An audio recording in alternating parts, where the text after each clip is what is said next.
Hello दोस्तों, आप सभी का स्वागत है मेरे यूट्यूब चैनल में। आज की कहानी है दीवानगी भाग 8। Blue pearl resort. Nisha Dev को अपनी तरफ अट्रैक्ट करने की हर कोशिश कर रही थी, जिसमें वो कामयाब भी हो रही थी। निशा को लग रहा था कि वो देव को अपने जाल में फंसा रही है। वहीं देव के चेहरे पर एक डेविल स्माइल थी, क्योंकि जाल तो हमेशा देव का होता था, जिसमें लड़कियां खुद आके देव के जाल में फंस जाती थी। जैसे आज निशा देव के करीब जाने के लिए देव के जाल में फंस रही थी। देव निशा को कमर से पकड़कर उसे अपने करीब करके उसके बालों को स्मेल करने लगा। तभी उसकी नज़र वाड़ी पर पड़ती है, जिसे देखकर देव की आंखें चमक जाती हैं और वो एक साइड स्माइल कर निशा को दूर करके कहता है, sorry baby, but not this time. I have some important work. We meet tomorrow. ये सुनकर निशा का मूड ऑफ तो हो जाता है, पर वो इस बात से खुश थी कि वो कल देव से अकेले मिलेगी और उसके माइंड में कल के लिए प्लान बनने भी शुरू हो जाते हैं। निशा अपना फेस सेट करके देव को कहती है, okay sweetheart, we meet tomorrow. और ये कहकर वो अपना नंबर देव को देती है। उसके गाल पे किस करके चली जाती है। समीर देव को देखकर हैरानी से कहता है, साले, तूने गलती से कुछ और पी लिया है क्या, जो तूने आती हुई लड़की को भेज दिया? ऐसा कौन सा काम करना है तुझे, जरा हमें भी तो बता। ये बोल समीर और राघव देव को आंखें फाड़ कर देख रहे थे। देव उन दोनों को देखकर हंसते हुए कहता है, देव कभी अपना नुकसान कभी नहीं करता। इस हीरे को मैंने इसीलिए जाने दिया क्योंकि मुझे कोहिनूर चाहिए। यह कहकर वो वाड़ी की तरफ इशारा करता है, जो दूसरी बार काउंटर पर पानी पी रही थी। समीर वाड़ी को देखते हुए कहता है, ये तो सुबह वाली लड़की है ना? देव समीर की बात को काटते हुए कहता है, हाँ साली, ये वही लड़की है। यही है मेरी कोहिनूर और मेरी आज रात की साथी। इतना बोल देव उठकर वाड़ी के पास चला जाता है। समीर देव को जाते हुए देखकर बोलता है, मत जा देव, ये लड़की और लड़कियों जैसी नहीं है। मेरा दिल कहता है ये तेरी जिंदगी बदल देगी यार। देव बिना सुने वहां से जा चुका था। राघव समीर को देखते हुए सर खुजा के कहता है, तूने कब से किस्मत पढ़ना चालू कर दिया? चल अच्छा बता, मेरी किस्मत में क्या है? ये बोल राघव दांत दिखा देता है। समीर राघव को देखकर कहता है, फिलहाल तो तेरे नसीब में मेरा चाटा है। ये बोलकर वो राघव को एक थप्पड़ मारता है और उन दोनों में कुत्ते बिल्ली की लड़ाई शुरू हो जाती है। वहीं देव वाड़ी के पास जाके खड़ा होता है। वाड़ी का ध्यान देव पर नहीं था, वो तो बस पानी पी के वहां से जाने लगती है कि तभी देव पीछे से वाड़ी का हाथ पकड़कर कहता है, हेलो मिस बकबक। वाड़ी ये सुन हैरानी से पीछे मुड़ती है और देव को देखकर गुस्से से कहती है, ये क्या बदतमीजी है, हाथ छोड़िए मेरा। इतना सुन देव वाड़ी का हाथ खींच उसे अपने आप के करीब करके कहता है, कैसे बदतमीजी मिस बकबक, इस जैसी जगह पे आई हो तो एंजॉय करो। ये सती सावित्री क्यों बन रही हो? ये सुनकर वाड़ी का गुस्सा 7वें आसमान पर पहुंच जाता है और वो देव को धक्का देकर उसे उंगली दिखाकर कहती है, आप अपने आप को समझते क्या हैं?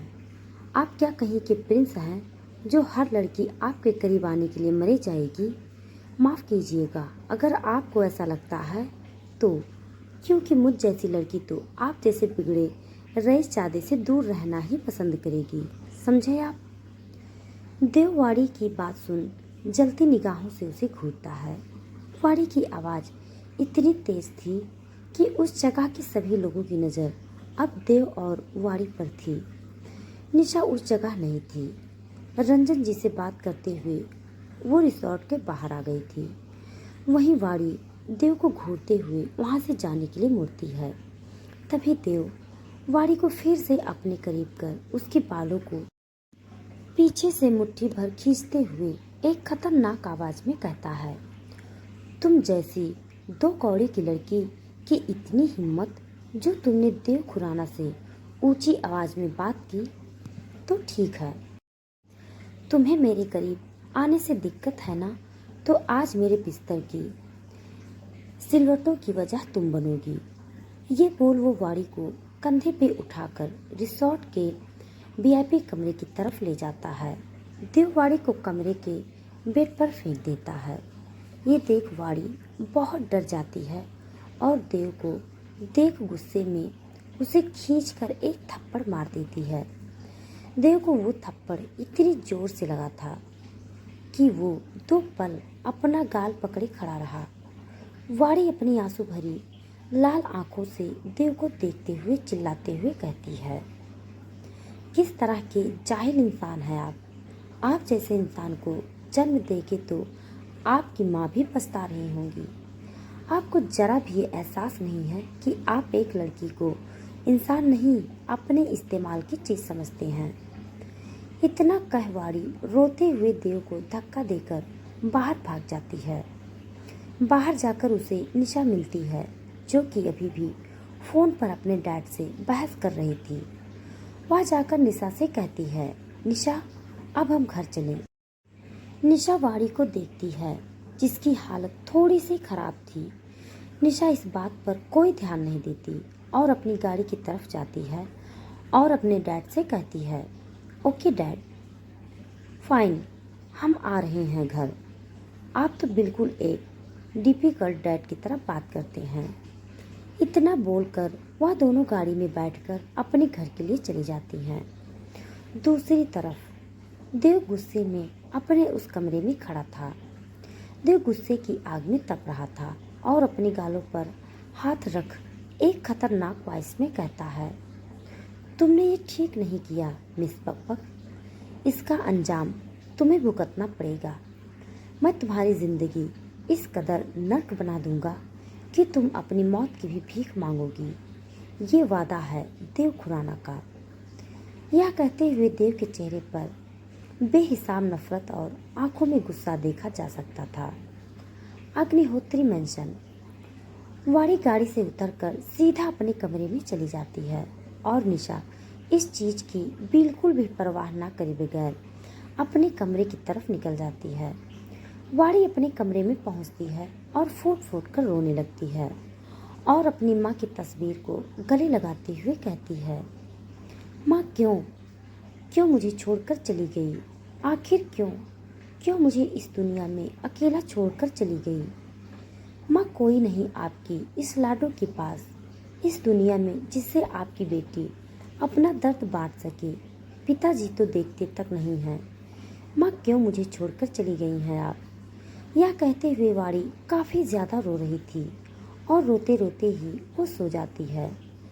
अगली सुबह वाड़ी नीचे उतरकर डाइनिंग टेबल के पास जाकर खड़ी हो जाती है, जहाँ पर रंजन अग्निहोत्री अपना नाश्ता कर रहे थे। रंजन जी वाड़ी को देखकर कहते हैं, तुम उठ गई, आओ नाश्ता कर लो। यह सुन वाड़ी एक फीकी सी स्माइल करके डाइनिंग टेबल पर बैठ जाती है, क्योंकि उसके पिताजी को तभी वाड़ी से बात करनी होती थी जब उन्हें वाड़ी से कोई काम होता था। रंजन जीवानी को देखते हुए कहते हैं, मुझे तुमसे एक बात करनी है वाड़ी। वाड़ी उन्हें एक नज़र देखती है और अपना सर हाँ में हिला देती है। रंजन जी यह देखकर आगे बोलते हैं, वही मैं तुम्हारे लिए एक रिश्ता पसंद किया है और अगले 3 दिनों में तुम्हारी उससे शादी है। वाड़ी यह सुनकर काफ़ी ज़्यादा हैरान हो जाती है और अपनी भरी आंखों से अपने पिताजी को देखती है। वह कहना चाहती थी कि क्या उसके पिता ने उससे पूछना तक जरूरी नहीं समझा और क्या वह उससे मिल भी नहीं सकती जिसके साथ वह अपनी पूरी जिंदगी बिताने वाली है। यह कहकर रंजन जी अपनी डाइनिंग टेबल से उठकर जाने लगते हैं कि तभी वाड़ी पीछे से उन्हें आवाज़ देते हुए कहती है, पिताजी, आपने रिश्ता करने से पहले एक बार भी मुझसे पूछना जरूरी नहीं समझा? आखिर किसके साथ आप मेरी शादी कर रहे हैं, यह तो जानने का हक है ना मेरा। रंजन जी बिना पीछे पलटे ही कहते हैं, मैं तुम्हारा बाप हूँ और तुम्हारी ज़िंदगी के फैसले लेने का मुझे हक है और जिसे भी तुम्हारा रिश्ता तय हुआ है वो काफ़ी अमीर है और तुम पूरी ज़िंदगी उसके घर में राज करोगी। तुम्हारे लिए इतना जानना ही बहुत है। वाणी ये सुन करके टूट जाती है और बिना कुछ खाए हुए अपने कमरे में भाग जाती है। दूर खड़ी निशा और आशा हंसते हुए वाणी को देख रही थी। निशा अपनी माँ से कहती है, क्या बात है माँ, क्या निशाना मारा है आपने डैड के हाथों ही? वाणी का सौदा करवा दिया और अब वाणी के बदले हमें कई सारे पैसे मिलेंगे और वाणी के शेयर्स भी अब आपके नाम हो जाएंगे। आप तो बहुत बड़ी चालबाज हैं। आशा एक गंदी हंसी हंसते हुए कहती है, यह सब तो मैं तेरे लिए ही कर रही हूँ बेटा, क्योंकि मेरी एक लौती बेटी है तू और तुझे इस घर का सब कुछ मिलना चाहिए। इस वाणी को नहीं, जैसे इसकी माँ मर गई वैसे ही इसको भी मैं तड़पा तड़पा कर मारूंगी। यह बोलकर वो दोनों आपस में हंसने लगती हैं। वाणी अपने कमरे में बेतहाशा रोए जा रही थी और अपने माँ को याद कर फूट फूट कर रो रही थी। देव का बिला। देव अपने बेड पर पीठ के बल सो रहा था और उसका फ़ोन रिंग हो रहा था।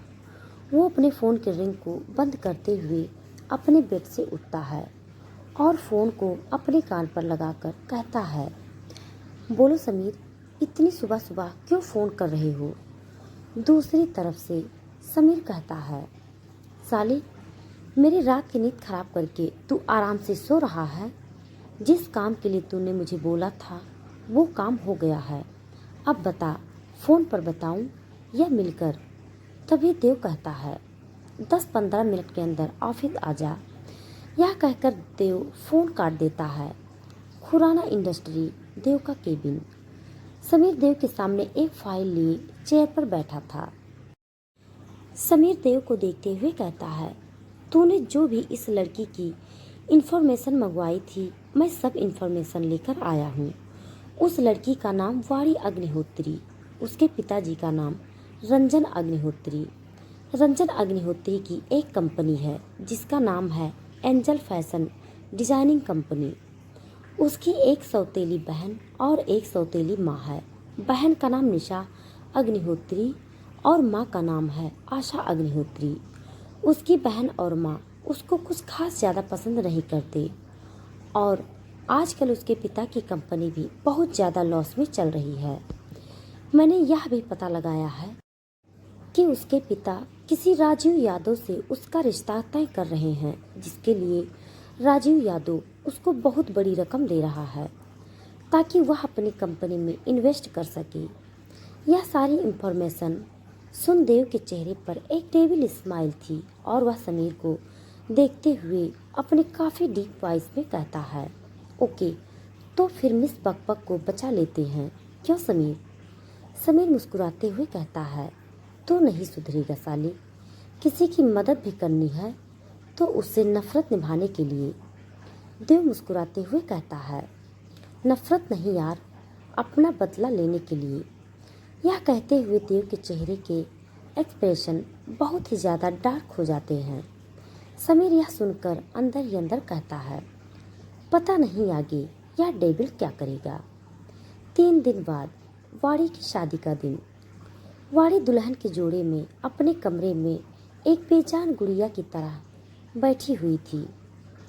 वह अपने आप को शीशे में देख रही थी और अपनी माँ की फ़ोटो को अपने सीने से लगाए उसकी आंखों से आंसू गिर जाता है। कुछ देर बाद ही आशा और निशा वाणी के कमरे में आती हैं। आशा जी के हाथ में कुछ पेपर्स होते हैं और वह वाणी के पास जाते हुए उसकी तरफ देखते हुए कहती हैं, ये लो वाणी, इन पेपर्स पर साइन कर दे। कुछ कागज़ हैं जिन पर तेरे साइन करना ज़रूरी है। वाणी एक नज़र उन कागज़ों को देखती है और सामने की तरफ देखते हुए कहती है, नहीं, मैं साइन नहीं करूँगी। आशा यह सुनकर काफ़ी ज़्यादा गुस्से में बोलती है, क्यों नहीं करेगी? हमने तुझे इतने साल पाला खिलाया बड़ा किया, तुझे तो साइन करने होंगे। अगर नहीं करेगी तो तेरी माँ की जो आखिरी निशानियाँ मेरे पास रखी हैं मैं तुझे उनको देखने तक नहीं दूंगी। यह सुन वाणी की आंखों में आंसू आ जाते हैं। तभी पीछे से रंजन की आवाज़ आती है। यह क्या बोले जा रही हो?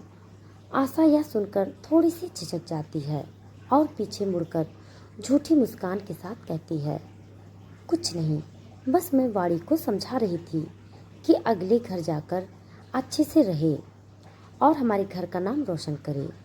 यह बोलकर वह वाड़ी की तरफ तिरछी नज़र से देखती है और वाड़ी रंजन जी को देखने लगती है। रंजन जी वाड़ी से कहते हैं, चलो बेटा, नीचे सारी तैयारी हो गई है। वाड़ी अपने पिता को बिना किसी भाव के देखते हुए उनके साथ नीचे चली जाती है। नीचे मंडप में एक 55 साल से भी ऊपर का आदमी शादी के जोड़े में बैठा था। रंजन जी वाड़ी को उसके बराबर बिठा देते हैं। वाड़ी नजरें नीचे कर बैठी रहती है। पंडित मंत्र पढ़ता रहता है। काफी देर बाद पंडित कहता है, आप दोनों फेरों के लिए खड़े हो जाइए। तभी पीछे से एक दमदार आवाज आती है, यह शादी रोको, दूल्हा अब आया है। कौन था यह आदमी जिसने शादी रुकवा दी? क्या यह देव है? क्या होगा इस कहानी में? आगे जानने के लिए जुड़े रहिए मेरी इस कहानी के साथ। तब तक के लिए धन्यवाद। हमारी कहानी आप सबको कैसी लग रही है कमेंट बॉक्स में ज़रूर बताइएगा।